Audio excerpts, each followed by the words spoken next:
Like, ride with me if you ride with me, you can slide with me if you feel like 550 on the 5 sticky, come get high with me, that's a deal, right?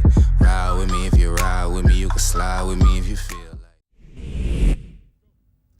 Welcome back, people. You are here at the 2 Cable Park Highlight Show, the highlight show for, now let me see if I can get this long name right, the IWWF Wakeboard and Wake Skate Open Youth and Senior European and African Champs here in beautiful northwestern Denmark as the aforementioned 2 Cable Park, Cold Hawaii Inlet. And what a couple of days we have had so far. Now, we apologize that this highlight show didn't go out last night as planned, but we had things a little bit later on in the day. The Open finals for the men, women, wake skate, wakeboard started off in the afternoon. Hopefully you were with us watching it and saw the incredible action unfold. And, sorry, just distracted by Team Norway getting their run on. Look at that. What pros. We had all the finals yesterday, and what a set of finals it was. We were plagued with some quite blustery conditions. That's an understatement.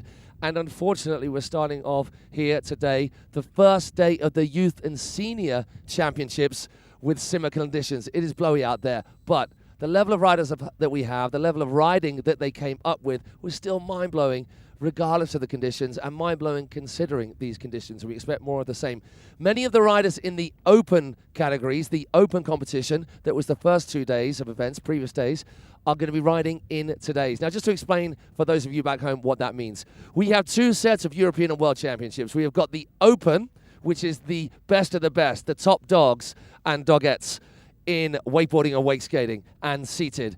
And then we have the youth and senior. So that's all the age category divisions. We've got the under 15s boys and girls, the junior men and women, the masters men and women, and the vets men and women, and the wake skate too. All of that taking place here over these few days. Now, a few of the youngsters took it upon themselves because we combined these 2 different competitions to ride in the open categories. And a few of those youngsters actually made it through to the finals. And a few of those youngsters actually took top honors, not least young Thelma Sester, who we'll be seeing in the competition this week, I think, because she's a youngster too. And then the big crazy upset was the Frenchman, Axel Paget, just 16, 17 years of age, getting second in the open men. Now, we're going to talk a little bit more of that later on in our highlight show. But before we get to that, we have the pleasure of seeing Matty Branston. He's my co-host. He's been hosting with us the last couple of days.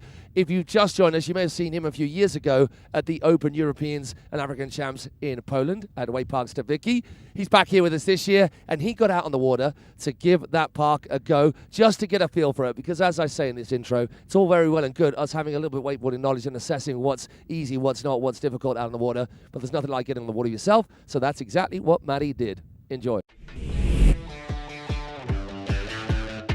It is day number 2 here at 2 Cable Wake Park, Northwest Denmark, here in cold Hawaii inland waterways for the IWWF Europe and Africa Wakeboard and Wake Skate Champs. And we have got the open finals, semi-finals and finals for the wakeboarding and wake skating men and women about to unfold in about an hour and a half's time.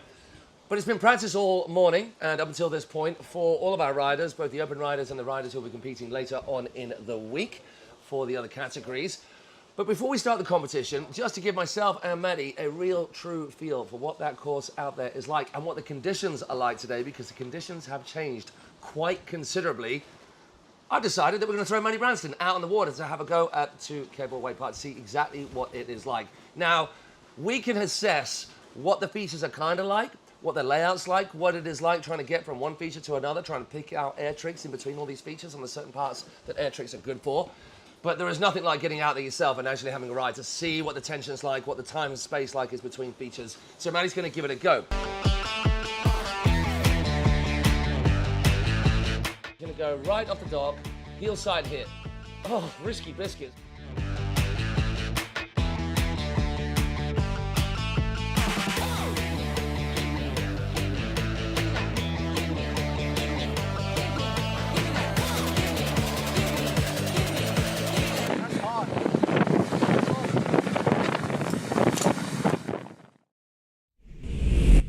There we see a little tasty of Matty Branston's skills. He has got some skills, and as you heard by him puffing and panting at the end of that run, this course is intense. As you've seen from the action that you've been watching over the stream, or if you're joining us just now, we're introducing you to this particular park. It's compact. It's a 6-tower cable. It's like the perfect amphitheater for a competition where you can see all the action from any part of the sidelines. And there is a lot going on, an awful lot of features, a really tight cable where you're packing in your air tricks too. And Maddie experienced that. So when we do the commentary later on today, which is just going to be the commentary with a wide shot of the action, you'll hear us talking a little bit about that. And then when we get to the finals, where we get the follow cam action on, as we had for the finals yesterday for the Open, we'll talk a little bit more about that too. So Maddie enjoyed that, and it was good to get him out there as well, and we chat a little bit about him riding. Now, yesterday's action. Who came where? Who did what? What were the upsets? What were not? Now, with the conditions that we had here yesterday, seriously blowy, it does test riders in a different way. A lot of them are incredible, and a lot of them can adjust to any conditions that you've got, but a lot of them find adjusting to rough conditions like this a little bit more easy or a little bit more less testing. And we did have a few riders just falling. So, for example, in the women's wastegate, Zuzana Vrablova, she fell a couple of times in her finals run early, and that girl does not fall. Ori Bourgeot, who was definitely tipped to the top, she fell in the same place as well. With the likes of Kieran Owens from Team GB, who is definitely one of those riders, those younger riders who come through to make it into the top spots. He was tipped for getting through to the final, and he just took an early fall on something that he would stick day in, day out. Such were the conditions that our riders were dealing with. But those are the riders who didn't quite come up to their full potential. But how about the riders who did come through? Well, let's talk about each category to start with. In the women's wake skate, what a run young Thelma Sester has had. She took top spot yet again to add to her world title, to add to this crazy contest run and the buzz about her. The young girl from Spain is absolutely killing it, and I think we'll be seeing her in the youth and senior competition this week. Then on to the men's wake skate.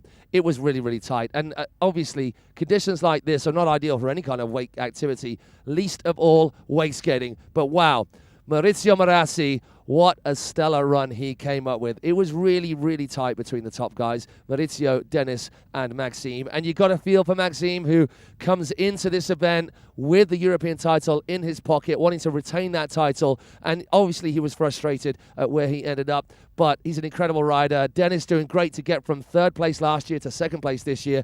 And Maurizio Marassi for his very first ever title. Congratulations to all those guys. And for any of those guys who were frustrated by the conditions, hey, use it for fuel for the fire for next time. But it was incredible to watch and a privilege to watch that side of the sport and seeing wake skate grow in these IWF competitions year on year. Maxime and Clément de Premonville were saying, and as I was chatting to them yesterday, there were far less riders at the Europeans in Beckham at Twin Cable than there were this year. So for them to have such cool, legit skaters like Clément and Maxime and all the skaters be part of the IWF fold, it's great. So all you wake skaters out there, I'm talking to you, James Harrington and Ollie Moore, you need to be joining in these events moving forward. Let's get more of the wake skate crew involved. Okay, so onto the seated.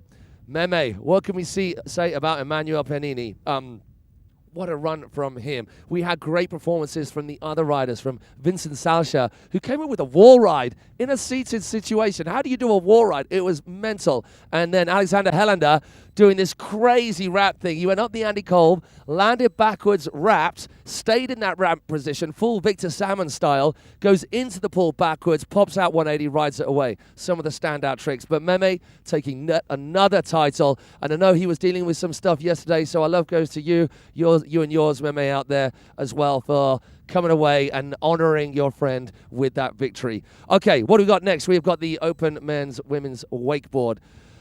It was an exciting final all the way through. And I think with the women's, this young lady who took the top spot, Claudia Pennini, everybody was predicting that she would take the top spot.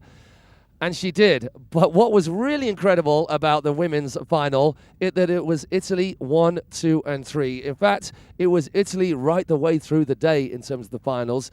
They took the team championship, which isn't surprising considering how many medals and titles that they took away. And it was the Italians come up with the buzz and the vibe every single event you go to.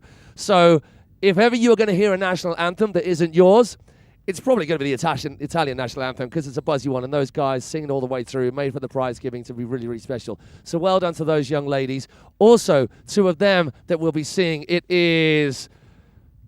Who are the names? We've got... I'm going to look through my list. Vanessa, how can I never forget that name? Vanessa Titarelli, one of our youngest riders in the entire thing. She actually came through on top. And then we had, come on, Maddie, I'm losing my mind. We lost an awful lot of wakeboarding. Those two young ladies who came out on top. Someone, somewhere. Why don't we know it, Maddie? It's not Julia Lupi. She's from some other country. Okay, I tell you what, Maddie, come here and find my list right here. It's going to be right here. I've got to get that name right now. Well, those two young ladies will be in the youth and senior. There we go. Got it right here. Nicole Ragazza. We are so sorry, Nicole. That is terrible. Hi, Maddie. Sorry, Maddie had a work call back home. He's dealing with his labourers back home who are not playing ball. Dude, pretty special to watch those young ladies. Obviously, Claudia took the top spot, but to have her teammates there, it was quite a nice vibe, wasn't it? In the prize giving, to have Nicole and then Vanessa also up there, and they're also going to be competing in the youth and senior. What's it been like for you watching all the competition unfold yesterday, especially after understanding how tough and how tight and how intense that course out there is? I was definitely impressed to see the level of riding after getting a feel for the course. It's hard. The tension is high coming off these rails. To get a full pull on the rooftop, for instance, you then get clicked around the corner straight away into the air trick section. So it is tough. And now having a feel for the course, I can really take my hats off to all the riders, to be honest with you. Not just the guys and girls all in the top spots, but everyone out there really threw down. And, I'm really excited to see how the rest of the week's going to unfold. So to round off the wrap-up of yesterday, we had the open men and the top spots. Another title to the Italians going to Riccardo Totolis from Italy. And then in third place, Albin Rando from Sweden. His style of riding, it's so cool to watch, isn't it? He's just got that real nice flow, and a standout trick for us, I think both of us, was that 270 on tail tap into the pool, front lip, pretzel back in. Beautiful hits. But then the real big thing that everyone I think was excited about was young Axel Paget, who in the first run got third place in terms of the results. Then as they go into the second run, it was Louis Eggerix who managed to squeeze him out of the top spot. So Axel Paget had to step it up again in the second run, and that he did, which he's done all the way through. Oh, absolutely. The only rider throwing a handle pass spin before the corner 4 of a Rayleigh trick. Sorry, we've seen the back mode 5s from, I think it was Philip Koch. But that's easy. But it's easy. It is not easy, folks, let me tell you. There's not a lot of time from that kicker before you then get to a corner, let alone squeezing an air trick in, landing, clicking round the corner, then prepping yourself up for your next obstacle hit.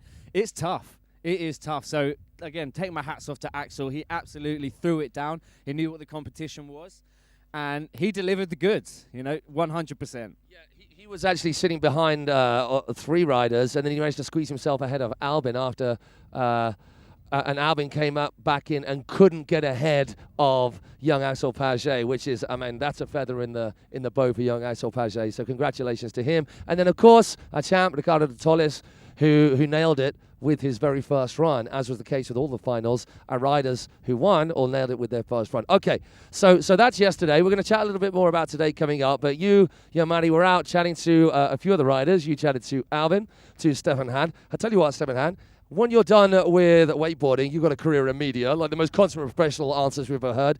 And then also chatting to our champion, Claudia Panini and Riccardo Totolis. Check out what they had to say about their time here in Denmark. How did you find the conditions today? Oh wow, it was choppy, that's for sure. But yeah, worked out somehow still. Luckily, I'm kind of used to this since I'm from Sweden, so we got quite similar conditions back home, so that's probably why it went so good. What's your favorite obstacle out there today? I think my favorite obstacle there is the street series, like the fun box with the pipe. It's so cool to do it. You can do like big transfer, and it slides like perfectly, and you can do like so many different lines, and it's so fun to ride it. How do you find the intensity of the course here today? The cable is quite small and all the obstacles are really close together, so it's a quite intense lap. And have you been to Denmark before? How do you find it here? I've been to Denmark many times. I absolutely adore it. The people are so nice, the culture is cool, everything about this place makes me happy. Now, they told us this was just going to be a 10-minute show, but I have yacked on way too much, as I tend to do. You know what? I didn't even introduce myself at the start of the show. Hey, my name's Matt Crowhurst. This is Maddie B. We're M&M, your hosts for this week. at the Open Men's, Women's Wakeboard Wastegate, which is done. Now we're on to the Youth and Senior, the all other divisions, the age categories. And it's now that we look at that today. It's the first day of competition. We've got all of the youngsters and the more experienced riders, should say, with the Masters and the Vets taking on. Anything you're particularly excited about seeing? Obviously, we've got some of the riders who are in the Open category who are going to be riding here this week, the remainder of the week, Matty. The junior men is definitely going to be one to keep your eyes out for, because the level of riding, I mean, they're all pretty much majority of them rode in Open and they threw down, and you know they definitely have a place in the Open. So my eyes are going to be on the junior men this morning for sure. And then talking to a few of the team captains and a few of the teams, there are some riders who didn't ride in the Open, but certainly have the skills to have ridden in the Open, but are just saving themselves for this event because they're young. They've got plenty of years to ride in many different competitions, including the Open. So we'll be seeing riders that we haven't seen so far that are still going to be up there competing with the likes of Axel and the rest of them. And also, hey, we mentioned already, we've got Nicole Brigazzo and Vanessa Tidrelli.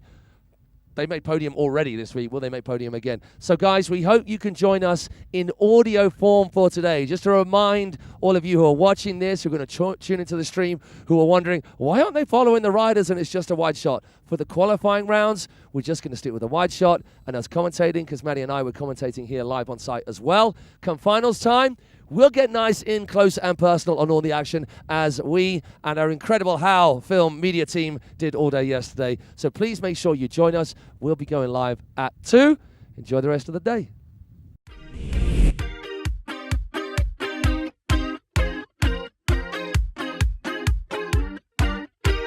I'm running in circles, only God knows why my mind goes so far down. I wanted it faster, now it does.